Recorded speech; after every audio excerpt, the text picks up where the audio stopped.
여호수아 24장 14절에서 18절 말씀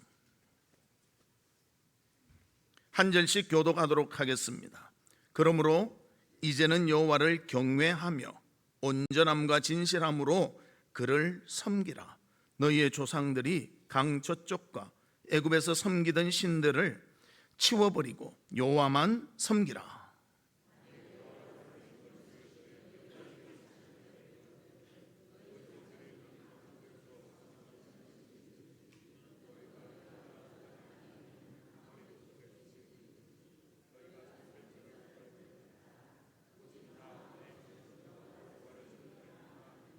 백성이 대답하여 이르되 우리가 결단코 여호와를 버리고 다른 신들을 섬기기를 하지 아니하오리니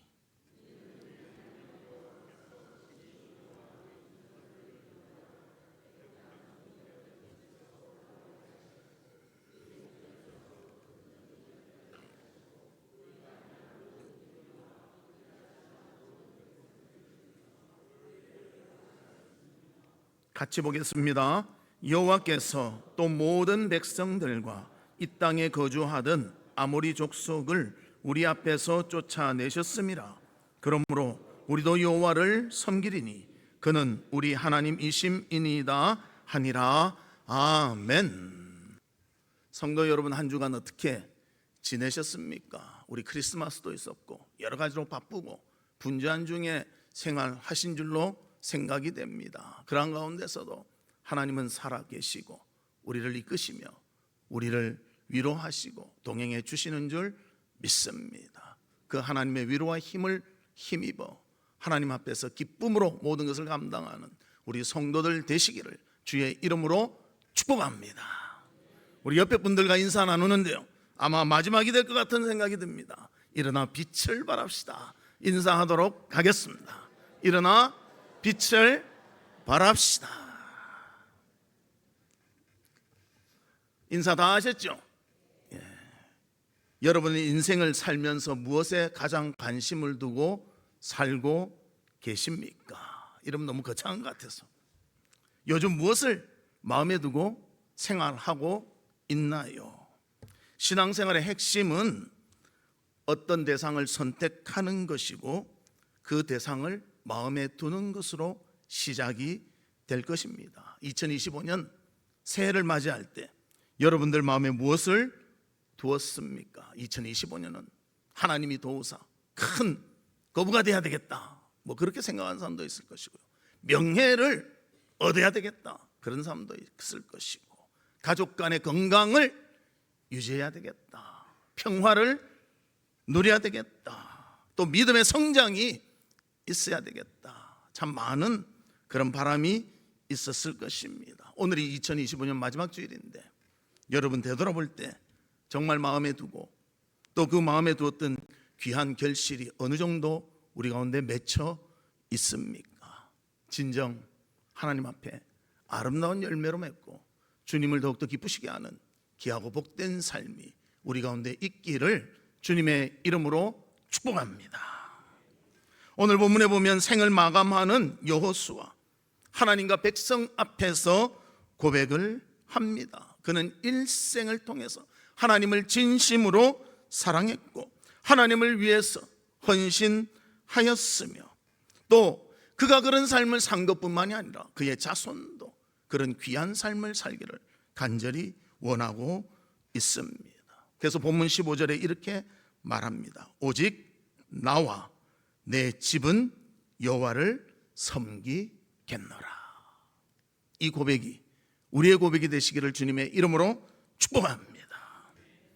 우리는 예수를 믿는데요, 참 대상을 바르게 잘 정하셨습니다. 다른 대상은요 구원받을 수가 없어요. 우리에게 진정한 좋은 영향력을 줄 수가 없습니다. 우리는 예수를 선택했기에 바른 선택을 했습니다. 그래서 그 예수 그리스도를 우리 가슴에 두고 이 세상을 살아가지만 이 세상의 것들을 선택하지 않고 하나님의 편을 선택하며 주님께 영광을 돌리며 신실한 주님의 자녀로서의 복된 삶을 살아가는 우리 성도들이 되시기를 주의 이름으로 축복합니다. 그러면 첫 번째로 우리가 무엇에 마음을 둘 것인가? 이것은 너무나 중요한 문제입니다.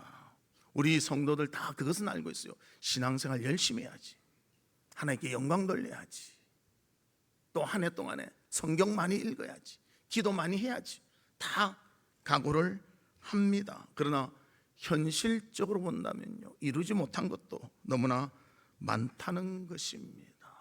정말 하나님께 온 마음을 쏟아 주님을 사랑하고 주님을 섬겨함에도 불구하고요, 세상에 살다 보니까 세상 것도 보고 하나님도 보고 적당히 해야지, 이런 마음도 자꾸만 우리를 유혹한다는 것입니다. 그런데 현대인들 신앙의 삶의 특징이 어떠한가?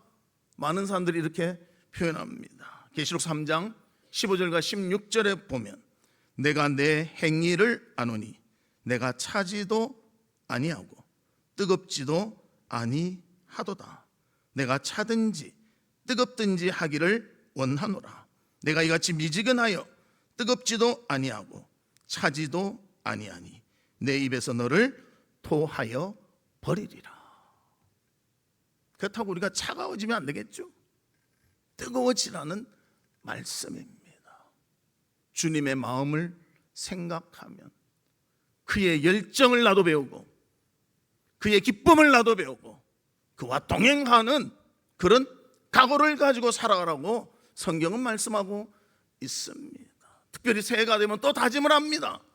그러나 연말이 되면 많은 것을 하지 못했구나, 안타까움이 있습니다. 오늘도 마지막 주일인데 진정 하나님에 대해서 뜨겁고 하나님의 일을 하기에 헌신할 수 있는 우리 성도들이 되시기를 주의 이름으로 축복합니다.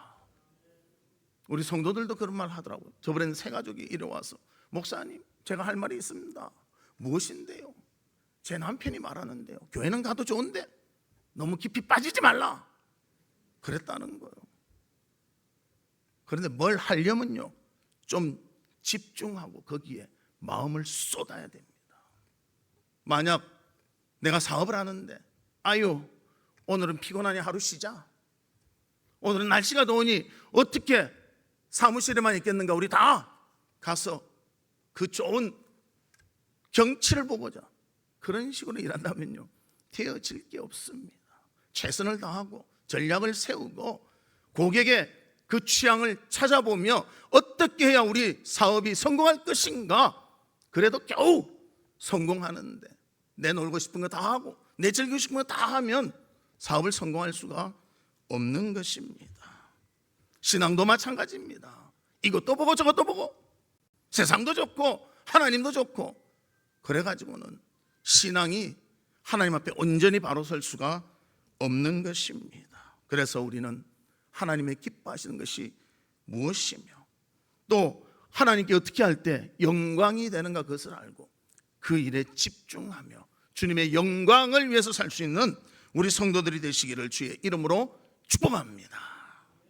오늘 본문에 보면 요사는 그의 마음에 하나님을 모시고 주님의 영광을 위해서 최선을 다하는 삶을 살았습니다. 민수기 13장 16절에도 보면 이런 말씀이 있습니다. 이는 모세가 땅을 정탐하러 보낸 자들의 이름이라. 모세가 눈의 아들 호세아를 요수아라 불렀더라. 12지파가 가데스 바네아에 그 정탐을 하러 가나안 땅에 보냅니다. 그래서 12명이 정탐을 하는데요, 각 지파에서 대표가 한 명씩 선정됩니다. 그 중에 유다 지파의 대표가 바로 여호수아였다는 것입니다. 그리고 그 12명이 가나안에 가서 다 보고 왔는데 10명은 이렇게 말합니다. 우리가 보기에도 저기 가나안 사람들 덩치가 이렇게 큰데 우리는 그다 비하면 메뚜기다, 우리가 할 수 있는 거 아무것도 없다, 부정적인 발언을 합니다. 그러나 2명 갈렙과 여호수아는 어떻게 말하는가? 민수기 13장 30절에 말합니다. 우리가 곧 올라가서 그 땅을 취하자, 능히 이기리라. 그 믿음대로 될 것인데요, 이스라엘 백성들은 10명을 따릅니다. 그래서 40일 정탐 기간을 하루로 계산해서 40년의 광야 생활이 시작되고 말았습니다. 얼마나 하나님의 마음을 가지고 하느냐가 중요한데, 어디에 마음을 두느냐가 중요한데, 많은 사람에 이끌려서 부정적인 것을 따라가다 보니까 이스라엘 백성은 40년간의 안타까운 광야 생활이 있게 되었다는 것입니다. 우리도 연초가 되면 많은 계획을 세우고 많은 것을 성취하기를 원합니다. 그러나 연말이 되면 과연 성취한 것이 무엇인가?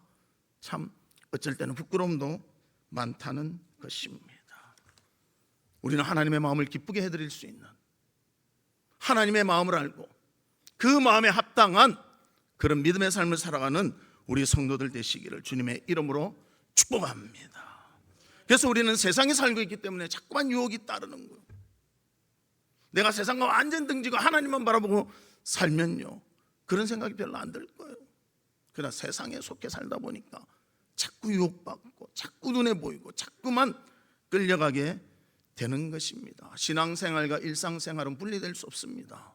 하나님을 마음에 두고 산다면요, 철저히 신앙의 삶을 살고요, 일상생활 속에서도 주님을 따르는 그런 삶을 우리는 살게 되는 것입니다. 하나님은 어느 곳에나 계시고 무서워 부재하시며 우리를 지켜봐야 주십니다. 우리와 함께해 주십니다. 우리 하는 모든 것을 보고 계십니다. 그래서 우리가 진실하게 바르게 하나님 뜻대로 살아야 하는 것입니다. 그래서 우리의 한 걸음 한 걸음이 주님 보시기에 합당하고 주님께 영광이 되어져야 될 줄로 믿습니다. 하나님의 뜻대로 즐겁게 순종하며 사는 자, 믿음의 아름다움으로 살아가게 될 것입니다. 한 어린아이가 맹장수술을 하게 되었습니다. 그런데 이 어린아이는 수술이 너무 무서운 거예요. 이 수술 받다가 내가 죽는 거 아닌가, 그런 생각에서 수술을 안 받겠다고 막 버티는데 아빠가 설득을 시켰습니다. 얘야, 네가 수술을 잘 받으면 뭐 또 해주고 뭐 이러면서 막 설득을 했겠죠. 그래서 수술 받겠습니다. 그래서 수술을 받았습니다. 그리고 수술이 끝나고 아이가 나왔는데 표정이 괜찮은 거예요. 그래서 아빠가 물었습니다. 너 수술 어땠니? 예, 괜찮았어요. 아니, 어떻게 괜찮았니? 처음에는요, 무서워서 나 이제 죽는구나 그런 생각했습니다. 그런데 수술 그실에 싹 들어갔는데요, 그 벽에 예수님의 그림이 딱 붙어 있는 거예요. 그러니까 야, 예수님이 내 곁에서 지켜주시는가 보다, 그 생각을 했는데, 그보다 다른 것은 저를 수술하시는 그 의사 선생님이 저에게 기도를 딱 하고 해주셨습니다. 그때부터 마음에 평안이 있었어요. 수술을 잘 받았습니다. 지금 이렇게 건강하게 된 건 다 예수님 덕분이에요. 그렇게 말했다는 것입니다. 우리가 인생을 살아가는데요, 어려움도 있을 수 있습니다. 좋은 일도 있을 수 있습니다. 그러나 그것이 나의 힘으로 살아간다면 정말 좋은 일만 있을 것인가? 하나님의 영광이 될 것인가? 그러나 아무리 고난이 있더라도 하나님이 함께 한다면 그것은 복되고 아름다운 길인 줄로 믿습니다. 우리의 마음에 하나님을 모시고 기쁨과 감사함으로 살아가는 우리 성도님들 되시기를 주님의 이름으로 축복합니다. 두 번째로는 신앙의 선택이 정말 현명해야 한다는 것입니다. 신앙은 선택입니다. 본문 15절을 보면 너희가 섬길 자를 오늘 택하라, 그렇게 말씀하고 있습니다. 이 택하는 것이 너무나 중요한 거예요. 철학자 헤겔은 이렇게 말했습니다. 인간의 오류 중에 하나님에 대한 오류처럼 큰 것은 없다.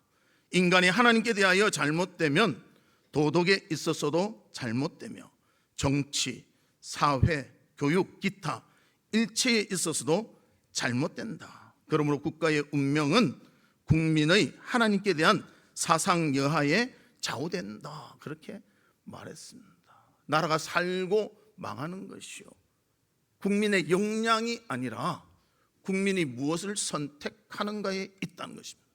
하나님의 편에 선다면 그것이 성공의 길이라는 것입니다. 우리도 마찬가지입니다. 이 나라가 세워지는 것이요, 인간의 능력으로 다 되는 것이 아닙니다.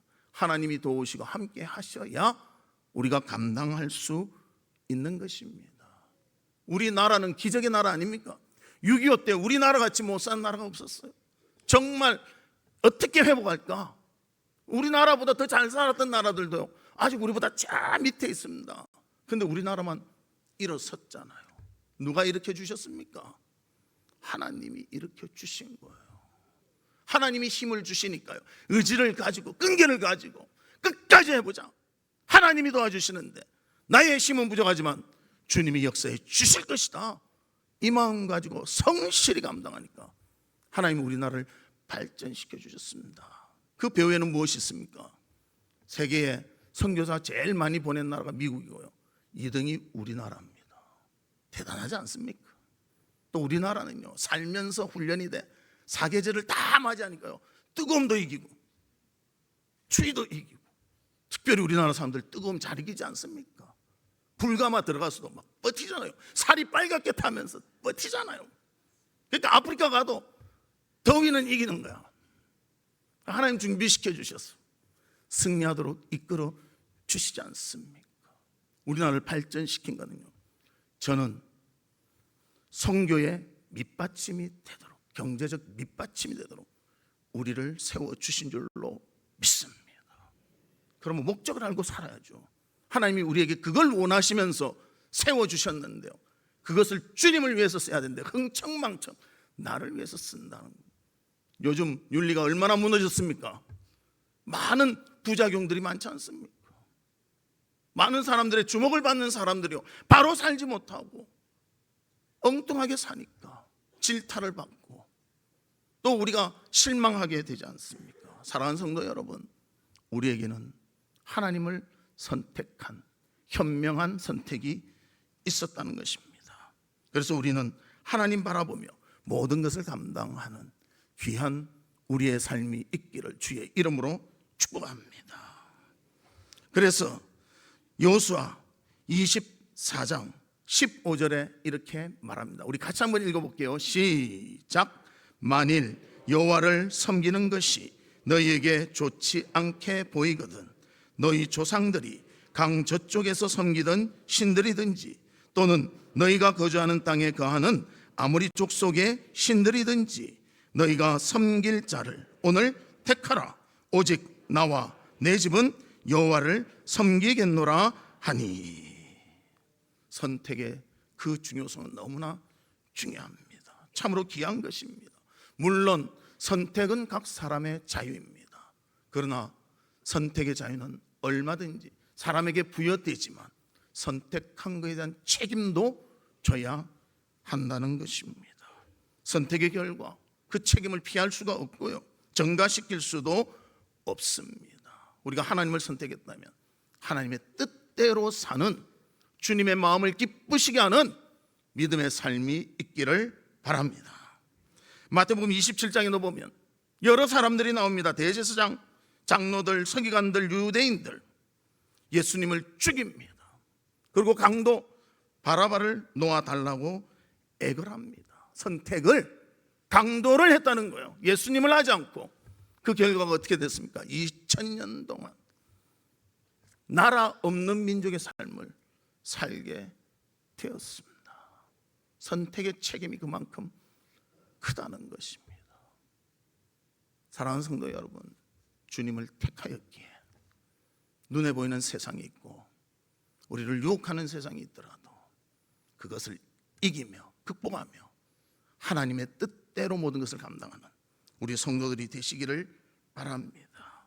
그래서 그 기준이 있잖아요. 하나님 말씀이라는 기준이 있습니다. 그 기준대로 사십시오. 벗어나려고 하지 마십시오. 말씀에 있는데 그것을 이상하게 해석해가지고 딴 걸로 가고 제발 그러지 말고요, 말씀대로 받고 말씀대로 순종하는 귀한 삶이 있기를 바랍니다. 선택이 너무나 중요하다는 것입니다. 두 나그네가 정말 태양이 불타듯이 내리는 사막을 지나게 되었습니다. 한 사람은 그럽니다. 못 견디겠다, 포기하자. 어떻게 이 뜨거운 사막을 끝이 안 보이는데 어떻게 가겠냐 그랬습니다. 그러다 한 사람은 이렇게 말했습니다. 이것이 끝이 없어 보여도 언젠가는 끝이 있다. 분명히 있을 것이다.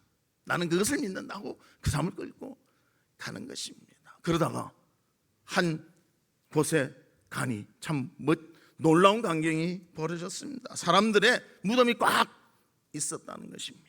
그래서 부정도로 본 사람은 이렇게 말했습니다. 이제야 올 것이 왔구나. 저 무덤을 봐라. 이제 우리도 여기서 그 더위에 죽을 것이다. 그렇게 말했습니다. 반면에 긍정적인 사람은 이렇게 말합니다. 무덤이 여기 있다는 것은 근처에 사람이 사는 마을도 있다는 뜻이 된다. 조금만 더 가보자. 그래 가니까 마을이 나왔고요. 그들이 물도 마시고 그 더위를 이길 수가 있었다는 것입니다. 무엇을 선택하느냐? 우리가 아무리 힘들고 사막을 지나가는 느낌이 들더라도 하나님을 선택한다면 하나님은 피할 길을 주시고 그것을 이기게 하시며 우리와 함께 주실 줄 믿습니다. 요즘 그러지 않습니까? 세상 점점 힘들어진다 하잖아요. 잘 된다는 소리 얼마나 들으셨습니까? 별로 없어요. 경제도 힘들고 정치도 힘들고 무엇도 힘들고 어떻게 살겠어요? 그런데 하나님 살게 해 주시잖아요. 지금껏 견디게 해 주시잖아요. 하나님의 은혜가 없다면 우리는 절망 가운데 살 수밖에 없지만 하나님의 은혜가 임하기 때문에 희망을 보며 살아가는 줄 믿습니다. 주님 바라보시기를 바랍니다. 하나님이 우리에게 놀라움을 주시고 우리를 붙잡아 주실 줄 믿습니다. 그리고 우리가 알아야 할 것은 신앙의 삶은 넓은 길이 아니라 좁은 문이라고 말씀해 주고 있습니다. 마태복음 7장 13절 14절에 보면 좁은 문으로 들어가라. 멸망으로 인도하는 문은 크고 그 길이 넓어 그리로 들어가는 자가 많고 생명으로 인도하는 문은 좁고 길이 협착하여 찾는 자가 적음이라. 그렇게 말합니다. 어느 아프리카에 가는 사람이 소문을 들었습니다. 그쪽으로만 가면 다 죽고 되돌아오지 않는다는 거예요. 그래서 내가 가보겠다니까 다 뜯어말린 거예요. 아이고 만용 부리지 말고 그냥 참아라. 괜히 가서 죽는다. 한번 가보자. 갔습니다. 갔는데 보니까 두 갈래 길이 딱 있는 거예요. 한쪽은 넓고 좀 좋아 보이는 길이고 한쪽은 보니까 가시덤불도 많고 가기가 굉장히 곤란한 길이에요. 그런데 이 사람은 지혜가 있었습니다. 큰 길을 가지 않고 이만한 돌덩이를 한번 휙 던졌습니다. 툭 하면서 빠지는 거예요. 낭떠러지고 군데군데 함정이 많이 있었다는 거죠. 그래서 그 좁은 길로 막 가다 보니까요 자기가 갈 수 있는 길을 찾아낼 수가 있었고 그 다음부터는 마을 사람들고 그 길로 가면 살 수가 있다 알려줄 수가 있었다는 것입니다. 사랑하는 성도 여러분, 말씀을 순종하며 사는 길은요 좁은 길입니다. 우리의 헌신이 필요하고요 우리의 수고가 필요하고 우리의 신앙이 필요한 길입니다. 그 길을 하나님을 바라보며 걸어가는 우리 성도들 되셔서 바른 선택으로 하나님의 영광 돌리는 귀한 삶이 우리 가운데 있기를 주님의 이름으로 축복합니다. 세 번째로는 이거 꼭 기억하셨으면 좋겠어요. 우리의 신앙을 나만 갖고 있는 것이 아니라 내 자손에게 전수할 수 있는 우리가 되시기를 바랍니다. 여호수아도 모세의 뒤를 이어 이스라엘 백성을 가나안에서 이끌었던 지도자였고요 또 가나안을 정복했던 그런 지도자였습니다. 그리고 자신의 일에 충성을 다했던 사람이었습니다. 이제 나이가 110세 이제 사명을 마칠 죽음을 임박한 그런 때가 되었다는 것입니다. 그래서 세겜의 장로들과 수령들을 불러서 본문 15절의 말씀을 합니다. 너희가 섬길 자를 오늘 택하라. 오직 나와 내 집은 여호와를 섬기겠노라. 마지막 말을 하고 이제는 나는 나만 잘하는 것이 아니라 내 자손도 잘되기를 간절히 원한다. 그래서 여호수아는 자신만 아니라 자신의 집안도 여호와에 섬기겠다고 그렇게 고백하고 있습니다. 가정은 하나님이 제정하신 가족 공동체로서 남자와 여자가 만나 결혼하여 부부가 되며 그들이 중심이 돼서 가정을 이끌어갑니다. 또 태어나는 자녀들로 더불어 형성하게 되는 것입니다.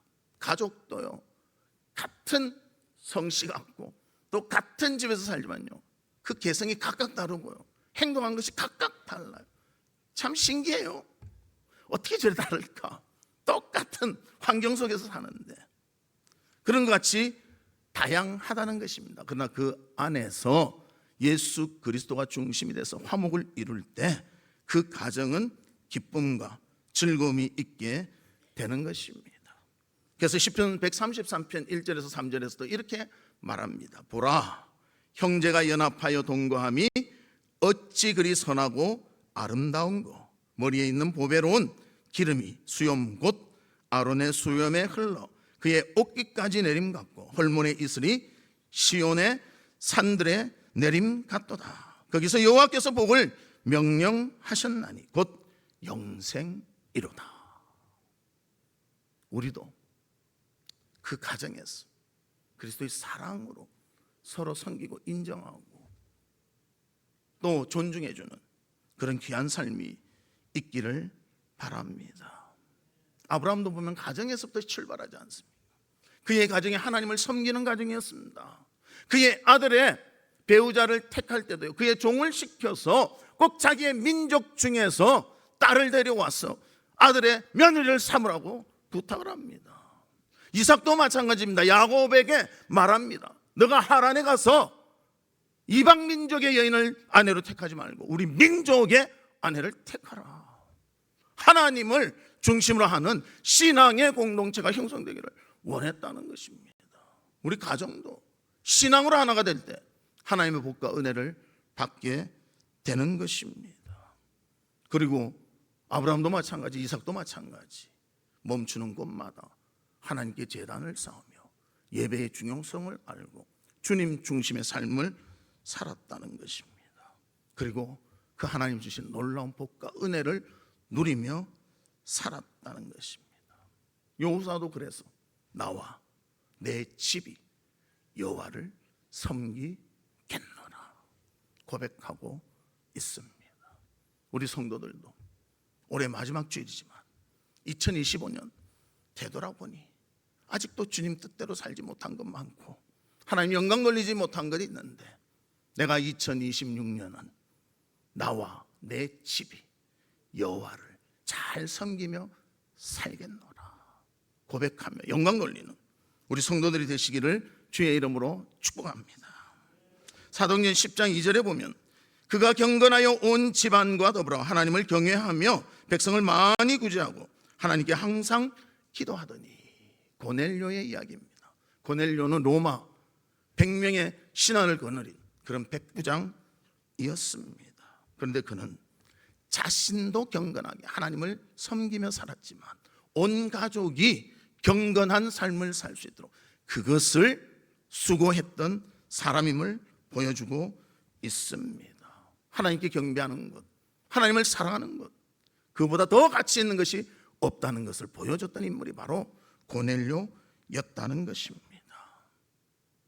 우리도 마찬가지로 하나님 제일주의, 하나님이 우리의 축복의 근원이시며 모든 것을 주관하시는 분이심을 우리 가정 안에서 또 다른 공동체 안에서 드러내며 감당할 수 있는 우리 성도들이 되시기를 바랍니다. 그러나 현실을 보면 너무나 심각합니다.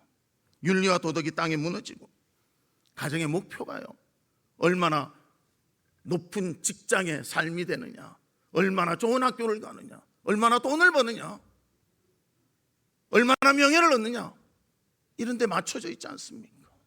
그것을 이루기 위해서 노력하잖아요. 우리 성도들 가정도 그렇잖아요. 예배 빠지면 야, 잘 다녀라, 빠지면 어떻게 하냐 그러면서, 학원 빠지면 이놈의 새끼 죽으려고 하면서 그렇게 하지 않습니까? 어디에 더 비중을 둡니까? 무엇을 위해서 살아갑니까? 제가 설교하면 그래, 하나님 중심 살아야지. 집에 가면 싹 바뀌어서 학원 중심의 삶을 살아야지. 제발 그러지 맙시다. 하나님이 보십니다. 하나님이 판단하십니다. 뭐가 알면서도 안 하고 있지 않습니까? 그래서 심각하다는 거예요.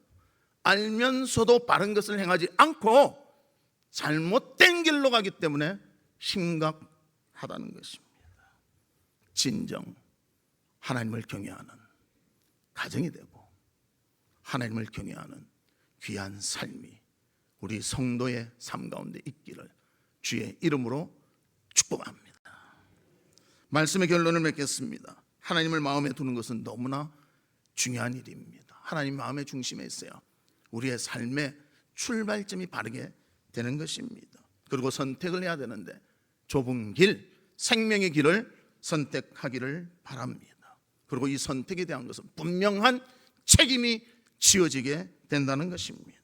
그러므로 요사와 같이, 고넬료와 같이 하나님 앞에 바로 서며 또 우리의 자손도 그 신앙의 전술을 통해서 바로 서기를 원하는 귀한 마음을 가지고 이 모든 것을 감당해 나가는 우리 성도들 되시기를 주의 이름으로 축복합니다. 이 시간 우리 같이 기도하는데요. 하나님, 우리의 마음에 무엇을 두어야 되겠습니까? 하나님을 모시는 우리가 되게 해 주시옵소서. 신앙의 현명한 선택은 무엇을 택하는 것입니까? 진정 하나님 중심의 삶을 살아가는 우리가 되며 또 이 신앙을 나만 하는 것이 아니라 우리의 자손에게도 전수할 수 있는 힘과 용기를 다하여 주시옵소서. 우리 다 같이 동성으로 기도하도록 하겠습니다. 하나님 아버지, 주님의 은혜와 사랑을 감사합니다.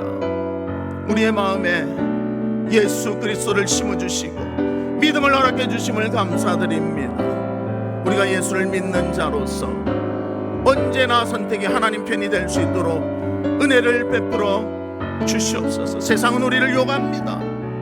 세상은 우리를 마음을 흔들고 있습니다. 그러나 주님 바라보고 주님을 택할 수 있는 지혜와 능력을 현명함을 다하여 주시옵소서. 아버지 하나님, 나만 잘 믿는 것이 아니라 우리의 자손도 신앙의 길을 걷기를 원하오니 주여 그들을 붙잡아 주시고 기도하게 하시고 아버지 하나님의 놀라운 섭리가 있도록 인도해 주시옵소서.